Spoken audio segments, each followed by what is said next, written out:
नमस्कार दोस्तों मौर्य साम्राज्य के चक्रवर्ती सम्राट अशोक मौर्य ने युद्ध मैदान में बड़े बड़े प्रतापी राजाओं को धूल चटाई, लेकिन विदिशा की एक सुंदर बाला पर दिल हार गए थे। क्या आप जानते हैं सम्राट अशोक की प्रेम कहानी को? दोस्तों, सम्राट अशोक की उस प्रेमिका का नाम था देवी। चाहे आम आदमी हो या राजा, जीवन में एक बार प्रेम जरूर होता है। आज इस वीडियो में हम बात करेंगे सम्राट अशोक की प्रेमिका के बारे में। तो आइए जानते हैं कौन थी सम्राट अशोक की प्रेमिका और कैसे शुरू हुई सम्राट अशोक की प्रेम कहानी। दोस्तों, जब सम्राट अशोक की आयु महज 18 वर्ष थी, तब उन्हें उनके पिता राजा बिंदुसार ने उज्जैन का प्रतिनिधि नियुक्त किया और वहां की शासन व्यवस्था देखने के लिए भेजा। सम्राट अशोक देखने में अच्छे थे और उज्जैन में राज प्रतिनिधि नियुक्त होने के 2 वर्ष बाद एक बार सम्राट अशोक पाटलिपुत्र से उज्जैन जा रहे थे। उज्जैन और पाटलिपुत्र के बीच में विदिशा नाम का शहर पड़ता है। जब सम्राट अशोक विदिशा से गुजर रहे थे, तब उनकी नज़र एक बहुत ही सुंदर और सुशील कन्या पर पड़ी। दोस्तों, सम्राट अशोक ने जब पहली बार उस सुंदर बाला को देखा तो अपनी नज़र नहीं हटा पाए। पहली ही नज़र में सम्राट अशोक उस लड़की से प्रेम कर बैठे। दोस्तों, उस लड़की का नाम था देवी, जो कि शाक्यवंशी थी। यहाँ से शुरू हुई सम्राट अशोक की प्रेम कहानी, जो देखते ही देखते बहुत आगे बढ़ गई। दोस्तों, पहली नज़र में दिल हार बैठे सम्राट अशोक ने सुंदर कन्या देवी के सामने खुलकर अपने दिल की बात रख दी, जिसे देवी ने शहर से स्वीकार कर लिया। इस दिन से ही देवी सम्राट अशोक की प्रेमिका बन गई। लेकिन सम्राट अशोक की प्रेम कहानी में अचानक से एक मोड़ आया और सम्राट अशोक की प्रेमिका देवी ने शादी को लेकर उनके सामने एक शर्त रख दी।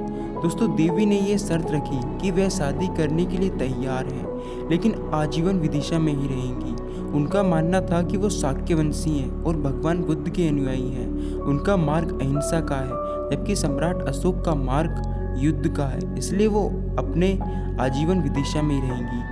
दोस्तों, कहते हैं कि सच्चा प्यार करने वाले कुछ भी कर गुजरते हैं। उन्हें अपने प्रेम की प्राप्ति के लिए हर तरह की शर्तें मंजूर होती है। सम्राट अशोक ने भी ऐसा ही किया और अपनी प्रेमिका की खातिर उसकी इस शर्त को मान भी लिया। सम्राट अशोक की प्रेमिका अब उसकी पत्नी बन गई। इस तरह पहली नज़र में ही प्रेम कर बैठे सम्राट अशोक की कहानी परवान चढ़ी।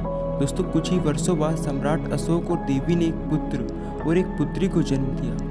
पुत्र का नाम आप सभी जानते हैं, महेंद्र, एवं पुत्री का नाम था संघमित्रा।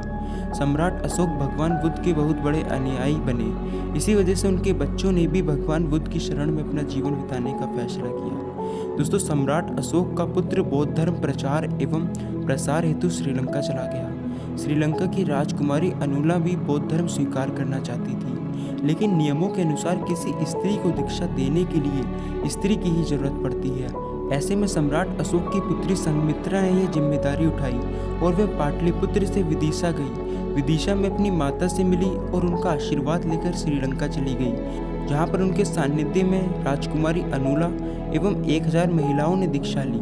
दोस्तों, ऐसा कहा जाता है कि श्रीलंका जाने के पश्चात दोनों भाई बहन पुनः भारत कभी नहीं लौटे। इस तरह सम्राट अशोक और देवी की प्रेम कहानी हमेशा के लिए अमर हो गई। सम्राट अशोक की प्रेमिका और रानी देवी हमेशा विदिशा में ही रहीं और पूरा जीवन विदिशा में ही बिताया। इसलिए आज भी विदिशा में आने वाले लोगों का स्वागत करते समय कहा जाता है कि सम्राट अशोक के ससुराल में आपका स्वागत है। इस तरह सम्राट अशोक की प्रेम कहानी सफल रही और सम्राट अशोक की प्रेमिका को दिए गए वचन को भी निभाया। सम्राट अशोक ने देवी को कभी भी पाटलिपुत्र आने के लिए नहीं बाध्य किया। दोस्तों, कमेंट करके बताइएगा कैसी लगी ये प्रेम कहानी। उम्मीद है नई वीडियो में मिलते हैं। तब तक धन्यवाद। जय हिंद, जय भारत।